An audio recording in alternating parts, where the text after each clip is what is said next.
Jojo A, oh. Oo, oo nga. Na-Jojo A din siya. Masakit mo. Masakit siya niya. Na-Jojo A siya. Para si MC. Aray, na-Jojo A. Si Mark, taga Batangas naman ito. Yes, Pero taga Batangas. Ay, oh. Yes po. Saan ka nag-aaral? Sa University of Batangas in Lipa Campus po. Oh, ano kurso mo? BS Psychology. Oh, Yan. psychology. Yes po. Ang dami niyang ganap. Scholar din kasi ito. Yes po. Wow. Diba? Scholar. At yung scholarship mo, in-apply mo, Yes po.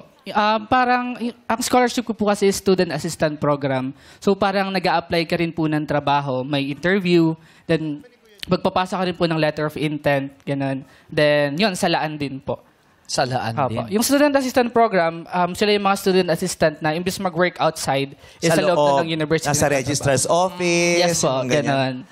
Sa enrollment, ang daming SA, ang daming Yes student po, yes assistant po. na doon ka nga magpapatulong. Reserve mo naman ako ng ng subject siya. Yes po. Yung ganyan. Ilang scholarship ang in-applyan po? I heard ang dami daw. Yes po, mga 3 po. Ganun. Student assistant program, then former varsity rin po ako. Then, yun nga, yung sa CHED. Sa CHED Lahat scholarship. nakuha mo. Yes po. So, paano yung pag lahat okay. nakuha mo yung scholarship, pwede mo siyang gamitin ng sabay-sabay o hindi? May ruling po na parang isang internal lang, then isang external. Pero yun nga po. External yung sa CHED? Tapos nagkataon po na inalaw po ng varsity program na maging student assistant ako at the same time. Bakit kinakailangan mong gawin ito?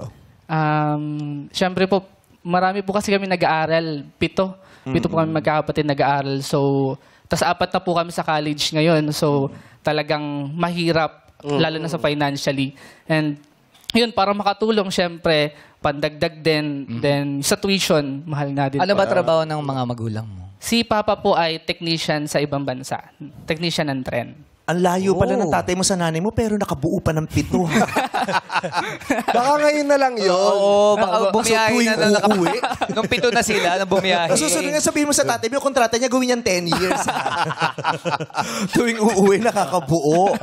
Yung ganon. Tapos maganda, at least nag-aaral kayong lahat.